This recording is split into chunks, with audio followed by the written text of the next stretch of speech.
Students, मैं आनंद police आपके सामने फिर सातवें क्लास का पाठ को लेकर के मैं उपस्थित हूँ। बच्चे ध्यान देंगे, जो पाठ वाले भाग में हम पढ़े थे वही पाठ का दूसरा भाग हम शुरू करेंगे।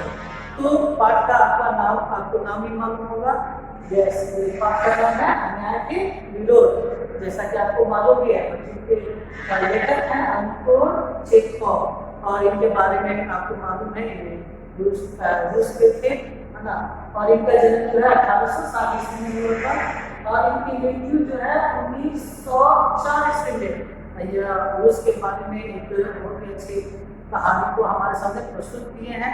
और इस कहानी में जैसा कि पहले भाग में हम लोगों ने देखा था कि जुलिया नाम की एक लड़की है जो अंतोन चेखव के घर पे कार्य करती है और कार्य करने के पश्चात उसके तनख्वाह निश्चित की जाती है और बताया जाता है कि प्रत्येक महीने के 30 रूबल से मिलते हैं। तो इस तरह देखा गया कि हम लोगों ने देखा कि जब उसको वो अपने वेतन को मांग नहीं सकती है, तो उनके जो मालिक जो है वो खुद उसको बुला करके कहते हैं कि आओ, तुम तो बोलोगी नहीं, इसलिए मैं ही क्या करता हूँ, तुम्हें वेतन दे देता हूँ। तो वो अब उनका हिसाब करने लगते हैं, कितना आपने लगा किया, इतने बच्चों को पढ़ाया, है ना। यानी टोटल मिला करके कुछ हम लोग, मैंने पिछले भाग में भी कहा था कि थोड़ा सा कैलकुलेशन इत्यादि भी आपको करना होगा। तो आपने बहुत ही अच्छी तरीके से कैलकुलेशन भी किए और इस तरह बहुत सारे व्याधियों को, रुकावटों को, बहुत सारे जुर्माने को बताते हुए अंत में हम लोग पहुंचे थे कि तुम्हारा कितना हिसाब बन रहा है। तो हम लोगों ने देखा था कि 41 रूबल ठीक है ना, यानी अंतोन चेखव ने कहा था कि अंत में 41 रूबल बन रहे थे। अब हम आते हैं, आप ध्यान रखोगे कि यह किताब जो है आपके वेबसाइट पे डाउनलोड कर दिए गए हैं और उसे आप अच्छे ढंग से पढ़ोगे। अभी हम शुरू करते हैं पेज नंबर 16, लेकिन इसे पढ़ने से पहले, सब देखने से पहले सबसे पहले आप अपने वेबसाइट में जाकर के इस बुक के जो पृष्ठ है पेज नंबर 16 को आप पढ़ना शुरू कर दोगे। तो अब हम आते हैं इस दूसरे भाग में वीडियो पर और शुरू करते हैं पेज नंबर 16 से दूसरा पैराग्राफ। तो जैसे ही वो बोलते हैं कि तुम्हारे 41 रूबल हो चुके हैं, तो इसे सुन करके जुलिया की आंखों में पानी आ जाते हैं, उनकी आंखें छलछला जाते हैं। वहां से जुलिया की आंखों से आंसू छलछला आए। उसने धीरे से खांसा, जैसा कि मैंने पिछले वीडियो में बताया था। उसके बाद अपनी नाक पोंछी, लेकिन उसके मुंह से एक शब्द भी नहीं निकला। बहुत सारे लोग ऐसे होते हैं, मैंने बताया भी था, कि जो अपने पैसे को नहीं मांग सकते हैं, मुंह खोलने की हिम्मत भी नहीं होती है। उसी तरह जुलिया के भी अंदर था ये गुण। अब हम आते हैं, हाँ, एक बात तो मैं भूल ही गया था। मैंने डायरी पर नजर डालते हुए कहा, 1 जनवरी को तुमने चाय की प्लेट और प्याली तोड़ डाली थी। प्याली का दाम तुम्हें पता भी है। मेरी किस्मत में तो हमेशा नुकसान उठाना ही लिखा है ना। उनके मालिक जो कह रहे हैं कि मेरे किस्मत में नुकसान उठाना ही लिखा है। अभी हम देखेंगे किस्मत का क्या अर्थ होता है शब्दार्थ के अंतर्गत।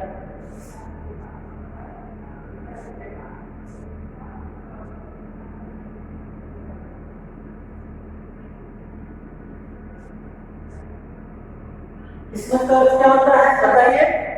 वेरी गुड, भाग्य। भाग्य एक ऐसा चीज है जिसके किसी को कुछ मिल भी जाता है, किसी का कुछ नुकसान भी हो जाता है। समय समय की बातें होती है। तो चलो, मैं उसके 2 रूबल ही काटूंगा। उनके मालिक कह रहे हैं कि इसके लिए मैं आपके 2 रूबल और काटूंगा। यानी 41 जो रूबल हुए थे उसमें से 2 रूबल उन्होंने और माइनस कर दिए। अब देखो, तुमने अपने काम पर ठीक से ध्यान देना चाहिए। अब उनको ये हिदायत देते हैं कि तुम्हें अपने काम को ठीक से करना चाहिए। बच्चों ध्यान में रखना, अभी जो समय चल रहा है इसमें आपको बहुत सारे टीचर्स जो है, शिक्षक जो है, आपको काम भी दे रहे हैं, तो उस काम को जरूर करना है, उसे ध्यानपूर्वक करना है। उस दिन तुमने ध्यान नहीं रखा और तुम्हारी नजर बचाकर कोल्हा पेड़ पर चढ़ गया और वहां खरोच लगने से उसकी जैकेट फट गई। यानी थोड़े से ध्यान हटने से वो कोल्हा जो थी वो पेड़ पर चढ़ गई और चढ़ने के पश्चात उसकी जैकेट फट गई। बच्चे आप ध्यान में रखोगे ये बात कि आप किसी भी ऊंची चीज पर नहीं चढ़ोगे। अगर चढ़ते भी हो तो बड़े बुजुर्गों के साथ में रह करके अगर कुछ काम हुआ करें, अन्यथा आपके भी पैर फिसल जाते हैं, आप भी गिर सकते हो, चोट भी लग सकती है, यहाँ पे शर्ट इत्यादि भी फट सकती है। उसके बाद हम देखेंगे फिर बता रहे हैं उसकी भरपाई कौन करेगा। तो 10 रूबल उसके कट गए। इसी तरह तुम्हारी लापरवाही के कारण नौकरानी ने तान्या के नए जूते चुरा लिए, यानी चोरी हो गई। बच्चे अपने सामान की हिफाजत स्वयं करेंगे। हमेशा कहीं ना कहीं आप जाओगे, रेलवे स्टेशन पे जाओगे, ट्रेन पर बैठोगे, वहां पे भी लिखा रहता है कि अपने सामान की रक्षा स्वयं करे। ये बिल्कुल आपको ध्यान में रखनी है। अब देखो भाई, तुम्हारा काम बच्चों की देखभाल करना है, इसी काम के तो तुम्हें पैसे मिलते हैं। बिना काम के कोई पैसे नहीं देते हैं। आपके माता हो या पिता हो या भैया हो या दीदी हो, अगर जो काम पे जाते हैं, नौकरी करने जाते हैं, तो जब तक वे काम नहीं करेंगे तब तक उनको पैसे नहीं मिलेंगे। ये सत्य है। तुम अपने काम में ढील दोगे तो पैसे तो काटना ही पड़ेगा। यानी वो बता रहे हैं कि अगर ढीला सीला करोगे तो पैसे अवश्य कटेंगे। मैं कोई गलत तो नहीं कर रहा हूं ना। तो जूतों के लिए 5 रूबल और कट गए। और हाँ, 10 जनवरी को मैंने तुम्हें 10 रूबल दिए थे। बता रहे हैं कि जनवरी महीने में भी मैंने तुम्हें एक्स्ट्रा यानी आपको पहले से ही 10 रूबल दे दिए थे। जी नहीं, आपने मुझे कुछ नहीं। यानी वो बताना चाहती है जूलिया कि नहीं, ये आप गलत बोल रहे हैं कि आपने मुझे कुछ भी नहीं दिए थे। जूलिया ने तभी जवाब में कहना चाहा, अरे तो क्या मैं झूठ बोल रहा हूँ? मैं डायरी में हर चीज नोट कर लेता हूँ। तुम्हें यकीन न होता तो दिखाओ डायरी। इससे बात बोल रहे हैं। सबसे पहले हम यहाँ पे एक शब्द देखें, यकीन।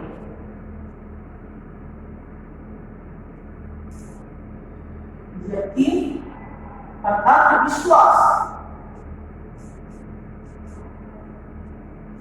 बच्चों, विश्वास बहुत ही जरूरी है हर काम में। अगर माता पिता आपको कहीं बाहर भेजते पढ़ने के लिए, यानी आपको पूर्ण रूप से विश्वास करते हैं कि आप विद्यालय जाओगे, अच्छे ढंग से पढ़ोगे, अच्छे ढंग से कार्य करोगे, यानी हर एक जगह, यानी कहीं भी आपको आने जाने दिया जाता है तो पूर्ण विश्वास। तो उनके विश्वास को बनाए रखना हमारा कर्तव्य होता है। ये आप हमेशा ध्यान में रखोगे। तो उसी तरह अंतो चेखव ने बताया कि मैंने ये सारी चीजों को डायरी में नोट कर लिए हैं। अगर तुम्हें विश्वास न हो तो मैं दिखाऊं। जैसे कि आपके पिताजी माताजी हर एक चीजों को डायरी में मेंटेन करते हैं, नोट करते रहते हैं। जी नहीं, आप कर रहे हैं तो आपने दिए ही होंगे। बेचारे तब तो प्रवृत्ति की थी, उनके हर एक बातों को वो स्वीकार कर लेते थे, बोल नहीं सकते थे। दिए ही होंगे, नहीं दिए हैं। मैं कठोर स्वर में बोला, तो वे बहुत ही कठोर स्वर में बोलते हैं कि मैंने दिए हैं, यानी पूर्ण रूप से बोल दे करके। तो ठीक है, घटाओ। घटाने की प्रवृत्ति आ गई, अब आप भी घटाओगे कि 27, 41 में से बचे कितने? 14। क्यों? ठीक है ना। उसकी आंखें आंसुओं से भर उठी और ये सारी बातों को सोच करके उसके आंखों में आंसू आ गए कि कहाँ 60 रूबल और कहाँ आ गए हम लोग 14 रूबल पर। इसलिए को भी दुख होगा, जैसा कि जूलिया को हुआ। हमें भी दुख लगता है जब मैं ये कहानी को पढ़ाता हूँ और धीरे धीरे मैं जब आगे बढ़ता हूँ, आगे देखेंगे, उसके पूरे शरीर पर पसीना छलछला आया, उसकी आवाज कांपने लगी, यानी वो सांप गई, उसके मुंह से कुछ वाणी भी नहीं निकल रही थी, कुछ बोल भी नहीं सक रही थी। वो धीरे से बोली, किसी तरह हिम्मत जुटाते हुए अपने आप को उनके सामने प्रस्तुत करती है और बोलती है, मुझे अभी तक एक ही बार कुछ पैसे मिले थे और वे भी आपकी पत्नी ने दिए थे, सिर्फ 3 रूबल, ज्यादा नहीं। वो स्वीकार करती है कि मुझे एक ही बार पैसे मिले थे, वो भी आपकी पत्नी के द्वारा, जो 3 रूबल थे।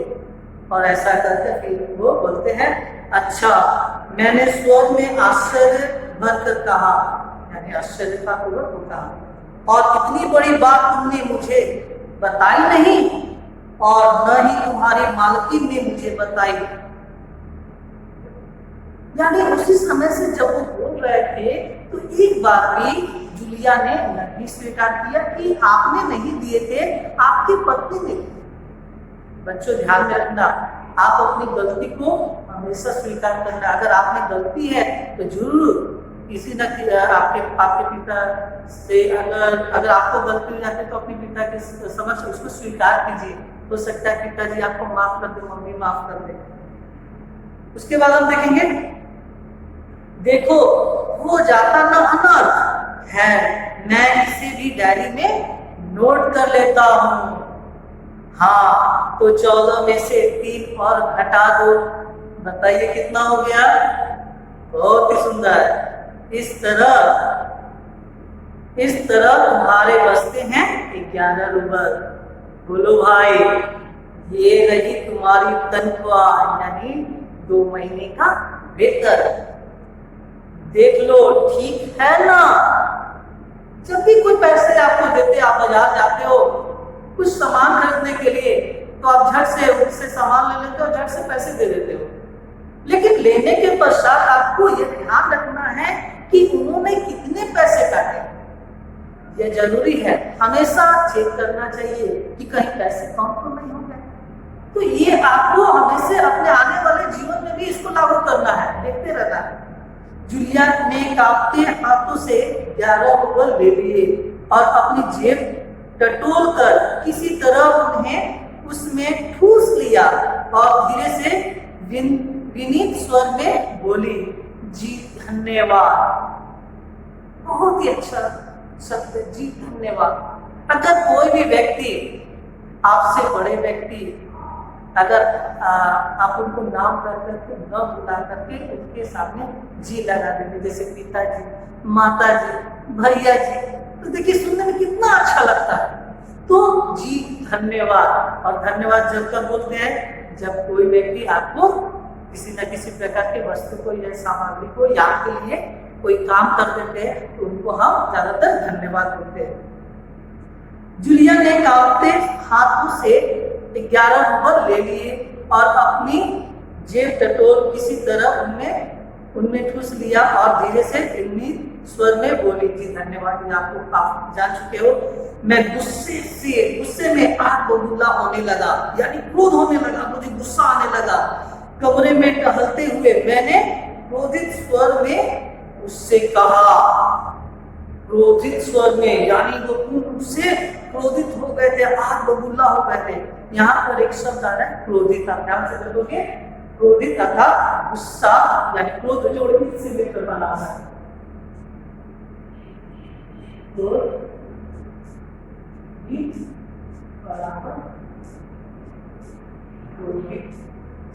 यहाँ पर एक प्रत्यय है, क्रोध से है मूल शब्द,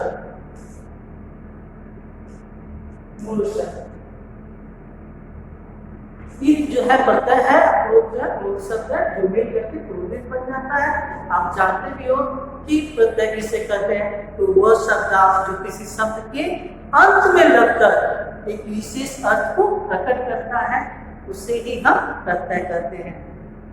तो इस तरह वो धन्यवाद इस बात का, यानी वो तो पैसे ले लिए लेकिन धन्यवाद किस बात का, मैं तुमने जितना काम किया मैंने तो उतना दे दिया। लेकिन फिर भी अगर मैंने कहा कि अगर कोई भी व्यक्ति आपको कोई भी सामान दे, कोई भी वस्तुएं दे या आपके लिए कोई भी अच्छा कार्य करे, तो आपको निश्चित रूप से उन्हें धन्यवाद बोलना चाहिए। आपने मुझे पैसे दिए इसके लिए धन्यवाद। अब मुझसे नहीं रहा गया, मैंने ऊंचे स्वर में लगभग चिल्लाते हुए कहा, तुम मुझे धन्यवाद दे रही हो, जबकि तुम अच्छी तरह जानती हो कि मैंने तुम्हें ठग लिया है, तुम्हें धोखा दिया है, तुम्हारे पैसे हड़प कर तुम्हारे साथ अन्याय किया है। यहाँ पर वो मालिक जो है स्वीकार करते हैं कि मैंने तुम्हें ठगा है, तुम्हें धोखा दिया है और तुम्हारे साथ मैंने अन्याय किया है, मैंने न्याय बिल्कुल नहीं किया है, इसके बावजूद तुम मुझे धन्यवाद दे रही हो। कैसे विचार, मालिक भी है बहुत ही अच्छे प्रवृत्ति हैं। और वहां पे जो जुलिया जो थी प्रभु की स्थिति थी। आगे देखते हैं, जी हाँ, इससे पहले मैंने जहां जहां काम किया उन लोगों ने तो मुझे एक पैसा तक नहीं दिया। जुलिया बता रही है कि इसके पहले मैंने जहां कहीं भी काम किया है उसके लिए किसी ने भी मुझे एक पैसे भी नहीं दिए। कितनी गलत बात है। अगर कोई व्यक्ति हमारे पास आकर के या हमारे घरों में काम करता है और हम उन्हें एक भी पैसे नहीं देते हैं, तो हम उन लोगों के लिए सही नहीं, उसके प्रति हम अन्याय करते हैं। वही आप कम से कम कुछ तो दे रहे हैं। यहाँ पे वो उतना है जितना दिया गया है, ही वो संतुष्ट है कि पहले तो कोई नहीं दिया था लेकिन आप तो उतना भी तो दे रहे हैं। उसने मेरे क्रोध पर ठंडे पानी का छींटा मारते हुए कहा, क्रोध अर्थात गुस्सा, उन लोगों ने तुम्हें एक पैसा भी नहीं दिया। जुलिया, यह बात सुनकर तनिक भी आश्चर्य नहीं हो रहा है, मैंने कहा। फिर स्वर धीमा करके मैं बोला, जुलिया, मुझे इस बात के लिए माफ कर देना। और अंत में जो उनके मालिक होते हैं वो उनसे माफी मांगते हैं। ये अच्छी बात है कि यहाँ पर मालिक अपने ओहदे को न देख करके ऊंच नीच का भेद मिटाते हुए उससे माफी भी मांगते हैं कि मैंने जो किया है तुम्हारे साथ बिल्कुल गलत किया है, मैंने तुमसे क्रोध में बात किया, तुम्हारे प्रति अन्याय किया, तुम्हें ठगा, जो कि सही नहीं था। तो आज के लिए बच्चे इतना ही। और आप ध्यान में रखिए कि इसे जरूर आपका होमवर्क होगा कि जितने सारे शब्दार्थ लिखे इसे कॉपी में लिख लेंगे, उतार लेंगे और सर्वप्रथम इस चैनल को सब्सक्राइब कीजिएगा और अपने दोस्तों को भी बताइएगा। तब तक के लिए धन्यवाद। इसके बाद में हम लोग थैंक यू।